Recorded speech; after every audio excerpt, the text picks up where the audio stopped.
Sarah Chen stood at the huge metal doors of the Galaxy Council chamber. Her hands were shaking. She had never seen anything so big in her life. The doors were 50 feet tall and covered with strange symbols from 1,000 different worlds. "You can do this," she whispered to herself. "You're representing all of humanity." The doors opened with a loud, grinding sound. Sarah stepped inside and her mouth fell open. The chamber was enormous. It looked like a football stadium, but instead of seats, there were floating platforms everywhere. On each platform stood a different alien species. Sarah had studied about aliens for months, but seeing them in real life was completely different. There was a tall blue creature with 6 arms. Next to it stood a small furry being that looked like a walking teddy bear. Across the room, a group of aliens that looked like living rocks were whispering to each other. But the most shocking thing was how many there were. Sarah counted quickly. There had to be at least 200 different species in this room. And every single pair of eyes, tentacles or sensors was looking directly at her. "The human has arrived," announced a voice that seemed to come from everywhere at once. All the aliens turned to stare at Sarah. Some pointed with their claws. Others made clicking sounds. A few aliens near the back started taking pictures with strange glowing devices. "She looks so smooth," said a lizard-like creature to his friend. "Where is her fur?" asked another alien. "How does she stay warm without fur?" Sarah tried to ignore the comments and walked toward the center of the chamber. Her shoes clicked on the smooth floor, and the sound echoed in the huge space. She had practiced this walk 100 times on Earth, but now her legs felt like jelly. In the center of the room stood the most beautiful being Sarah had ever seen. It looked like it was made entirely of crystal. The creature's body was transparent and colors moved inside it like a rainbow trapped in glass. This had to be the council leader. "Welcome, human," the council leader said. Its voice sounded like wind chimes in a gentle breeze. "I am Zara Keel, speaker for the Galaxy Council. We have waited long to meet your species." Sarah took a deep breath. "Thank you for inviting Earth to join the council. We're honored to be here." A wave of excited chatter went through the chamber. Sarah heard words in languages she couldn't understand, but the tone was clear. They were all very curious about her. "Tell us about your world," said Zara Kyle. "We have received your basic information, but we want to hear from you directly." Sarah smiled. This was the part she had prepared for. Earth is a beautiful planet. It's the 3rd planet from our sun. We have 7 continents and 5 oceans. Our world is mostly blue because of all the water we have. She paused, expecting some reaction, but the aliens just nodded politely. They seemed interested but not surprised. Sarah continued. "We have about 8 billion humans living on Earth. Our planet is perfect for life because we have lots of water everywhere. About 70% of Earth is covered in water. We have huge oceans, rivers, lakes, and even water that falls from the sky as rain." Suddenly, the chamber became completely silent. Sarah looked around confused. Every single alien had stopped talking. Even the ones who had been whispering in the back were now staring at her with wide eyes. The small furry creatures had their mouths hanging open. The rock-like aliens had gone completely still. "Did I say something wrong?" Sarah asked. Zarakil's crystal body began to glow. First it was a soft white light, but then it changed to yellow, then orange, then bright red. The beautiful rainbow colors inside the crystal being started moving faster and faster. "Human," Zarakil said slowly. "Did you just say that your planet has water?" "Yes," Sarah replied, still confused. "Lots of water. Why, is that bad?" The silence stretched on for what felt like forever. Sarah could hear her own heartbeat. Some of the smaller aliens were pointing at her and whispering urgently to their neighbors. A snake-like creature in the corner was making a hissing sound that Sarah thought might be laughter. Finally, Zarakil spoke again. The crystal being's voice was shaking. "How much water did you say your planet has?" Sarah was getting more confused by the second. Why were they so interested in water? "It was just water. About 70% of our planet is water," she repeated. "Is that unusual?" The reaction was immediate and explosive. Aliens started shouting in dozens of different languages. Several small creatures fell off their platforms. The lizard-like being Sarah had noticed earlier actually fainted and had to be caught by his friends. But the most shocking reaction came from Zarakil. The council leader's crystal body turned bright red and started flashing like an alarm. 70%. Zara Kyle's voice was barely a whisper now, but somehow everyone in the chamber could hear it perfectly. Yes, Sarah said again, now genuinely worried that she had made some terrible mistake. Zara Kyle looked directly at Sarah with what might have been fear, wonder, or complete disbelief. Human Sarah Chen, the council leader said formally, are you telling this council that your species lives on a planet that is 70% water? Yes, Sarah said one more time. And then chaos erupted in the Galaxy Council chamber. The chaos in the Galaxy Council chamber lasted for 10 full minutes. Sarah stood in the center of it all, still holding her plastic water bottle, watching hundreds of aliens lose their minds over something as simple as tap water from her kitchen. Silence! Zara Keel's voice boomed across the chamber like thunder. Slowly the noise died down, but Sarah could see that many aliens were still shaking. Some were pointing at her with trembling claws, tentacles, and appendages. Others were whispering prayers in languages she couldn't understand. Human Sarah Chen, Zara Kyle said, and the council leader's crystal body was still flashing with colors Sarah had never seen before. What you have just done is unthinkable. I just took a drink of water, Sarah said, confused by all the drama. You just consumed something worth more than 3 star systems, replied a tall alien with 6 arms. In my culture, what you did would be considered the greatest crime possible. Sarah looked down at her water bottle. There was still plenty left inside, but I have more. The simple statement caused another wave of gasps and whispers throughout the chamber. How much more? Asked Zara Kyle carefully. Sarah thought about it. In this bottle? Maybe 20 more sips, but I also brought 2 other containers with different types of earth water. Different types? The council leader sounded like they were having trouble breathing, even though Sarah wasn't sure if crystal beings needed to breathe. Yes, ocean water, mountain stream water, and this tap water from my home. Sarah pulled out the other 2 containers. On Earth, we have many different kinds of water. A small mushroom-like alien near the front actually fainted again. This was becoming a habit for the poor creature. She speaks of water like we speak of air, whispered a blue-skinned alien to her neighbor. Because on our planet, water is almost as common as air, Sarah replied, overhearing the comment.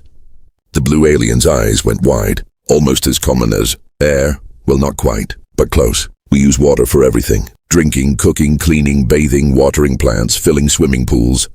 Swimming pools? Zara Kyle asked in a strangled voice.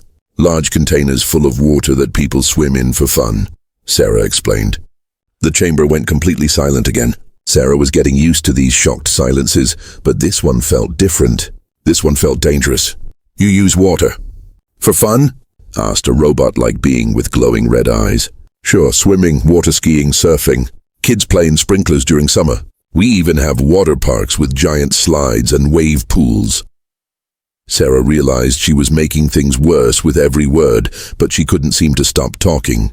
And when we're done playing in the water, we just let it go down the drain and get fresh water the next day. A snake-like creature in the back of the chamber made a sound like a tea kettle whistling. Sarah thought it might be having some kind of breakdown. Human, Zara Kyle said very slowly. Are you telling us that your species uses the most precious substance in the universe for entertainment? I guess, yeah, Sarah admitted. And then you just throw it away? Not throw it away exactly. It gets cleaned and recycled. But yes, we use fresh water every time. Zara Kyle's crystal body went completely dark for a moment. When the colors came back, they were swirling much more slowly than before. I need to sit down, the council leader said, even though crystal beings didn't actually sit. Would you like to try some? Sarah asked, holding out her water bottle. The reaction was immediate. Every alien in the chamber either moved backward or fell to the ground in what looked like bowing positions. You're offering to share it? Squeaked a tiny alien that looked like a purple mouse. Sure, there's plenty. Plenty, repeated Zara Kyle in a voice full of wonder. She says there's plenty. Look, I know this is valuable to you, but on Earth, this bottle of water costs about $1. That's like the price of a candy bar. The purple mouse alien made a sound like a balloon deflating and fell over. One of your currency units? Asked Zara Kyle. Yes, and not even a big currency unit. I could buy 100 of these bottles with my weekly lunch money. Sarah was definitely making things worse. She could see aliens throughout the chamber having what looked like panic attacks. "Your lunch money," Zara Kyle repeated slowly, "could buy 100 containers of water." Well, yeah, water is cheap on Earth. The expensive part is the plastic bottle. A large alien that looked like a walking tree started making a sound that might have been sobbing. "The container costs more than the water," it moaned. "They care more about the packaging than the treasure inside." Sarah was starting to feel bad about all the distress she was causing. "Look, I can see this is upsetting everyone. Maybe I should explain how much water Earth really has." "Please don't," whispered several aliens at once. But Sarah continued anyway. "Our oceans contain about 1.4 billion cubic kilometers of water. Our rivers and lakes have millions more cubic kilometers. And it rains regularly, adding more water all the time." The numbers were too big for most of the aliens to understand, but they got the general idea. Several more aliens fainted. "It falls from the sky?" asked a grey alien with tentacles for arms. "When it rains, yes. Sometimes for hours at a time." "Hours," the tentacled alien repeated weakly. "During the rainy season, it might rain for days or even weeks." The tentacled alien joined the growing pile of unconscious aliens on the chamber floor. Zarakil floated closer to Sarah. The council leader's crystal body was now pulsing very slowly, like a tired heartbeat. "Human Sarah Chen," Zarakil said formally. "I need to ask you something very important." "Okay," Sarah replied. "Would your species be willing to trade some of this water?" Sarah thought about it for a moment. Earth had so much water that losing some wouldn't hurt anything, and it seemed like the galaxy really needed it. "I think we could work something out," she said. The reaction was instant and incredible. Aliens throughout the chamber started cheering, crying, and making celebration sounds in hundreds of different languages. Some were dancing on their platforms. Others were hugging each other with whatever appendages they had. But the celebration was interrupted by a new sound. Alarm bells were ringing throughout the space station. A communications officer rushed into the chamber. It was a tall alien with blue skin and 4 eyes. "Council leader!" the officer shouted. "We have a problem." "What is it?" asked Zarakil. "Long-range sensors are detecting massive fleet movements throughout the galaxy. Every major civilization is mobilizing their armies." Zarakil's crystal body went bright red again. "Why?" The communications officer looked directly at Sarah. "Word has spread about the humans' water planet. Every species in the galaxy is heading toward Earth's location. Some to trade, some to negotiate." The officer paused, looking nervous. "And some to conquer." Part 5. The New Galactic Power. The alarm bells were still ringing when Sarah asked the most important question of her life. How long before they reach Earth? The blue communications officer checked his glowing tablet. "The fastest fleets will arrive in 6 days, the slowest in 3 weeks. But humans," he paused and looked directly at Sarah. "Some of these fleets have enough firepower to crack planets in half." Sarah felt her blood turn cold. In trying to save humanity by proving Earth had water, she might have doomed her entire species instead. "We have to warn Earth," Sarah said, reaching for her communication device. "Wait," Zarakil said, and the council leader's crystal body was now glowing with steady, calm colors. "There might be another way." "What do you mean?" Sarah asked. "You said your species might be willing to trade water. If that's true, then Earth doesn't need to be conquered. It needs to be protected." Zarakil floated to the center of the chamber and raised one crystal arm. Instantly, every alien stopped talking and looked at the council leader. "Citizens of the galaxy," Zarakil announced in a voice that carried to every corner of the chamber. "We face a historic moment. For the first time in galactic history, we have found a planet with unlimited water." Murmurs of agreement rippled through the crowd of aliens. "But if we allow chaos and war, everyone loses. If we work together, everyone can benefit." A tall alien with purple skin stood up. "What are you suggesting, Council Leader?" "I'm suggesting we make Earth the most protected planet in the galaxy, in exchange for fair water trade agreements." Sarah's mind was racing. "You mean turn Earth into some kind of galactic water supplier?" "Exactly," Zarakil replied. "Think about it. Your planet produces more water than it can use. The galaxy desperately needs water. This could benefit everyone.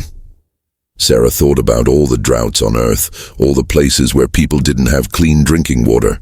If Earth could trade its abundant water for alien technology, maybe they could solve those problems too. What kind of technology could other species offer? Sarah asked. The chamber erupted with voices as hundreds of aliens began shouting out offers. Medical technology that can cure any disease. Faster than light travel systems. Clean energy that lasts forever. Terraforming equipment to make new worlds. Food production systems that end hunger. Sarah listened to the incredible offers pouring in from across the galaxy. Earth could solve every major problem it had ever faced. But how do we stop the invasion fleets? Sarah asked. Leave that to us, said Zarakyle. The Galaxy Council will declare Earth a protected world. Any species that attacks Earth will face the combined military might of all member civilizations. The communications officer spoke up again. Council leader, I'm getting reports that some fleets have already changed course. Word is spreading that Earth is willing to trade rather than fight. Good, Zarakil replied. Sarah, can you contact your planet's leaders? Sarah nodded and activated her communication device. Within minutes, she was connected to the United Nations Emergency Council on Earth. Sarah, came the voice of Secretary General Martinez over the speakers. We've been trying to reach you for hours. Our satellites are detecting hundreds of alien ships approaching our solar system.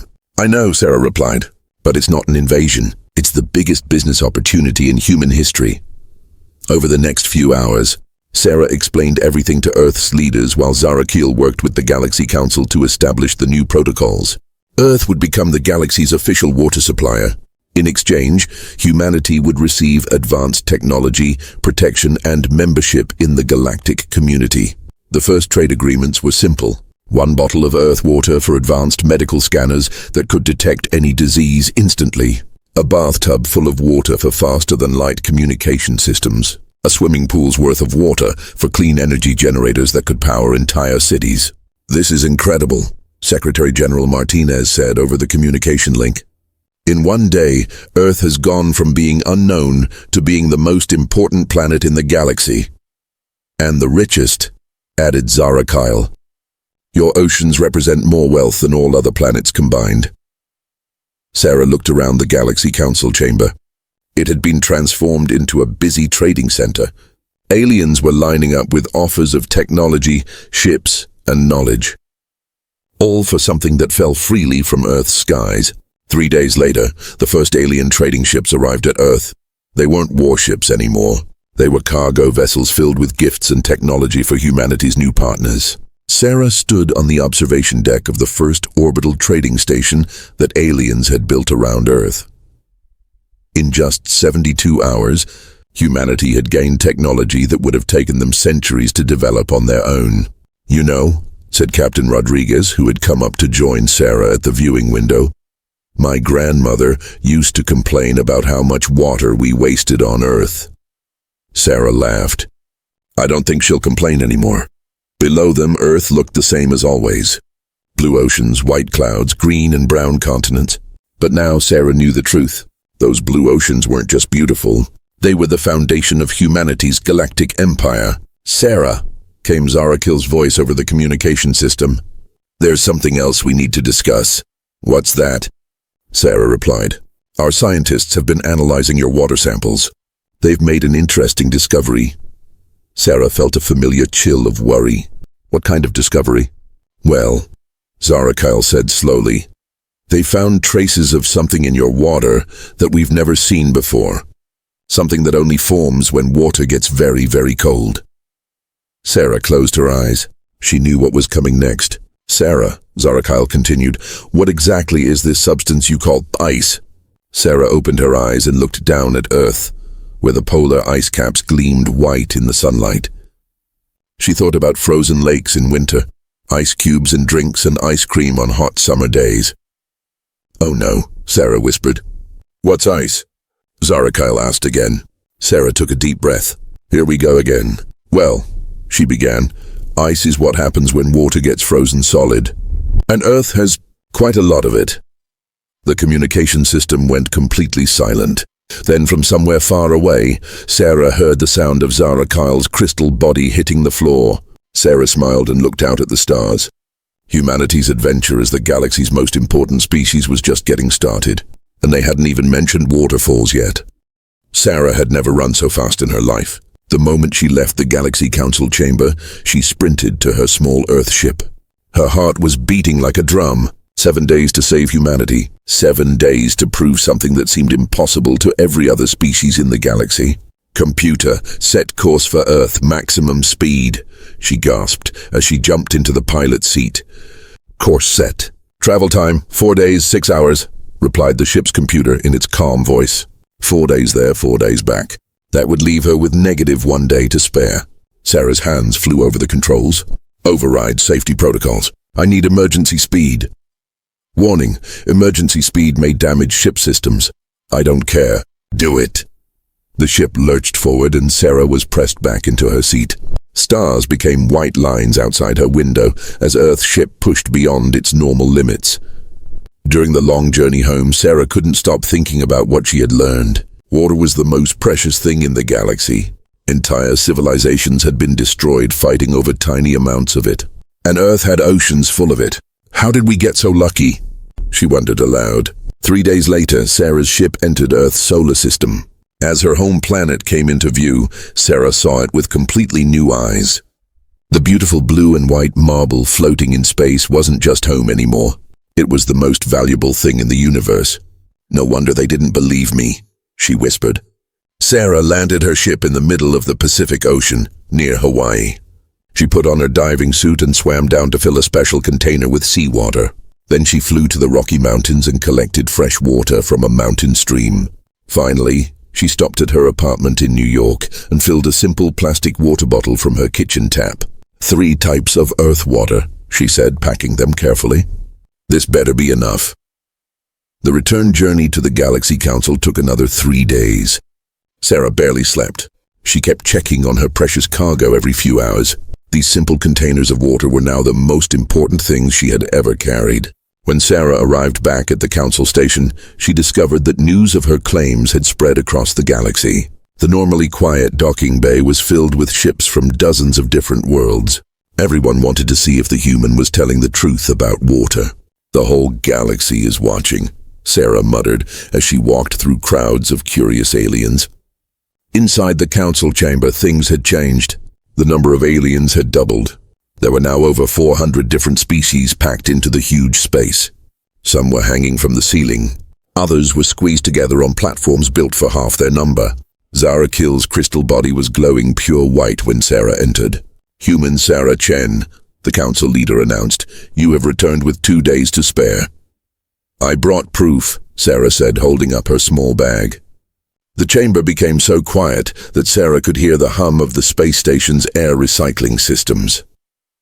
Before you show us anything, Zara Kyle said carefully, you must understand the consequences. If what you have brought is not real water, or if it is fake in any way, your species will be destroyed immediately. Sarah nodded. I understand. Furthermore, continued Zara Kyle, we have experts here from every major civilization. They will test whatever you have brought.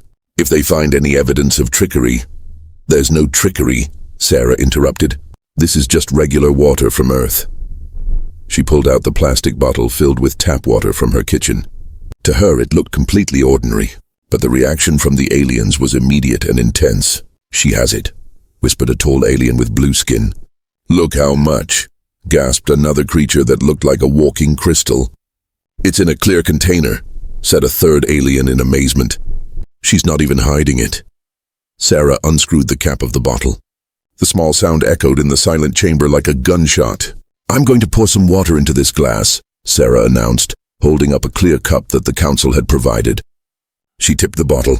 Clear liquid flowed out in a steady stream. The sound of water hitting the bottom of the glass was the only noise in the entire chamber. Sarah set the bottle down and held up the glass. The water inside looked perfectly normal to her, but every alien in the chamber was staring at it like it was made of pure gold. This is water, Sarah said simply. We have oceans full of this on Earth. A small alien near the front made a choking sound. So much, it whispered. In one container, she has more water than my entire planet." "The legends were true," said another alien in a voice full of wonder. Zarakil floated closer to Sarah. The council leader's crystal body was now changing colors so fast it was hard to look at directly. May I examine it more closely?" Zarakil asked. Sarah nodded and held out the glass. Zarakil reached out with one crystal finger and barely touched the surface of the water. The moment contact was made, the council leader's entire body exploded with light. Colors Sarah had never seen before danced inside the crystal being. "It's real," Zarakil whispered in a voice full of awe. "By the ancient stars, it's actually real." The council leader looked up at Sarah. "Human, do you understand what this means?" "I'm starting to," Sarah replied. "Your species possesses more wealth than the rest of the galaxy combined. Earth is not just a planet. It's the most valuable object in the known universe." Sarah looked around the chamber at hundreds of alien faces staring at her with mixtures of wonder, envy, and fear. "There's something else you should know," Sarah said quietly. "What could possibly be more shocking than what you've already shown us?" asked Zarakil. Sarah took a deep breath and lifted the glass to her lips. "We drink it," and then she took a sip. The reaction was immediate and explosive. Aliens screamed. Some fainted. Others fell to their knees. A few began what looked like prayers, but the loudest sound came from Zarakil, whose crystal body was now so bright it lit up the entire chamber. "She drank it," the council leader said in complete shock. "She actually drank the most precious substance in the galaxy." Sarah wiped her mouth with the back of her hand. "We drink about 8 glasses of this every day." The chamber erupted in chaos once again. But this time Sarah wasn't confused. This time, she was starting to understand just how much power Earth had accidentally stumbled into. The noise in the Galaxy Council chamber was incredible. Sarah had never heard anything like it. 200 different alien species were all talking, shouting, and making sounds at the same time. It sounded like a zoo during feeding time, but 1,000 times louder. "Silence!" Zarakil's voice boomed through the chamber like thunder. Instantly, every alien stopped making noise. The sudden quiet was almost as scary as the chaos had been. Sarah could hear her own breathing, which sounded very loud in the huge space. Zarakil's crystal body was still flashing red, like a warning light. The beautiful rainbow colors inside the council leader were spinning so fast they looked like a tornado. "Human Sarah Chen," Zarakil said in a voice that was trying very hard to stay calm. "We need to talk about what you just said." "Okay," Sarah replied. She was starting to get scared. Had she broken some kind of galactic law? Was water illegal somehow? "You said your planet is 70% water," continued Zarakil. "This is impossible. No planet in the known galaxy has more than tiny amounts of water." Sarah looked around the chamber. Every alien was staring at her with expressions she couldn't read. Some looked angry. Others looked scared. A few looked like they were about to cry. "I don't understand," Sarah said honestly. "What's wrong with having water?" A tall, thin alien with purple skin stood up on its platform. "What's wrong?" It screeched in a high voice. "Water is the most precious thing in the universe. Wars have been fought over single drops of water." Another alien, this one covered in thick grey fur, nodded sadly. "My grandfather died fighting in the water wars of Sector 7, 3 star systems destroyed, for one small underground spring." Sarah felt her stomach drop. I didn't know." "Of course you didn't know," said a robot-like being with glowing blue eyes. "Because what you're claiming is impossible. No life form can live on a planet with that much water. It would kill everything." "But we live there," Sarah protested. "Humans have lived on Earth for thousands of years." "Lies," hissed a snake-like creature from the left side of the chamber. "She's making up stories to make us think humans are special." More aliens started agreeing. "Impossible!" they shouted. "No one can survive near that much water." Zarakil raised one crystal hand and the chamber became quiet again. "Human," the council leader said slowly, "do you understand what you're saying? Water is so rare that most planets have only small amounts hidden deep underground. Some worlds have fought century-long wars for access to a single water source." Sarah's mind was racing. On Earth, people complained when it rained too much. Children played in swimming pools. Farmers used water to grow crops. How could something so common on Earth be so rare everywhere else? I'm telling the truth, Sarah said firmly. Earth really does have lots of water. How much exactly? Asked Zara Kyle. We have 5 oceans, Sarah began. The Pacific Ocean alone is bigger than all our land put together. We have thousands of rivers, millions of lakes. Water falls from the sky as rain almost every day somewhere on our planet. A small alien that looked like a walking mushroom actually fainted. Its friends had to catch it before it hit the floor. She's describing paradise, whispered a bird-like creature with golden feathers. The ancient legends speak of such a place, but we always thought they were just stories. Not just paradise, said another alien with 6 arms. She's describing the most valuable planet in the galaxy. If what she says is true, Earth would be worth more than 1,000 star systems. Sarah was starting to understand why everyone was so shocked. But there was more she needed to tell them. It gets worse, she said without thinking. Worse? Zara Kill's crystal body turned an even brighter shade of red. I mean, there's more, Sarah corrected herself. Humans are about 60% water. We need to drink water every day to survive. All the animals on Earth need water too. Even our plants need water to grow. The chamber erupted in noise again, but this time it sounded different. Instead of angry shouts, Sarah heard gasps of horror and amazement. You're made of water? Squeaked the mushroom alien, who had just woken up. Partly, yes, Sarah admitted. You drink it?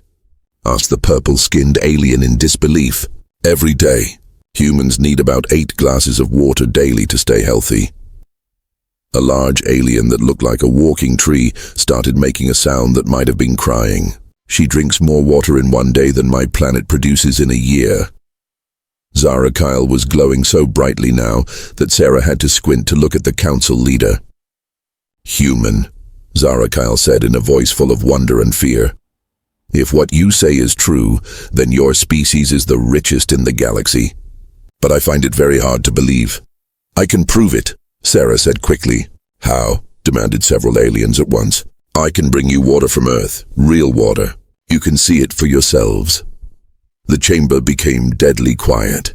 Sarah could feel the weight of 200 pairs of eyes staring at her. Finally, Zara Kyle spoke. The council leader's voice was cold and serious. Human Sarah Chen, you have made claims that, if false, would be considered an act of war against the Galaxy Council. If you are lying to us about water, your entire species will be marked as enemies of the galaxy.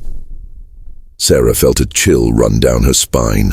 But if you are telling the truth, Zara Kyle continued, then everything we know about the universe has just changed forever. The council leader's crystal body pulsed once, like a heartbeat. You have 7 galactic days to return with proof. If you fail to prove your claims, Earth will be destroyed as a warning to other species who might think to lie to this council. Sarah's hands were shaking again, but this time it wasn't from nervousness. It was from fear. I'll bring the proof, she said, trying to sound more confident than she felt. As she turned to leave the chamber, she heard Zara Kyle speak one final time. For your sake, human, I hope your impossible claims are true.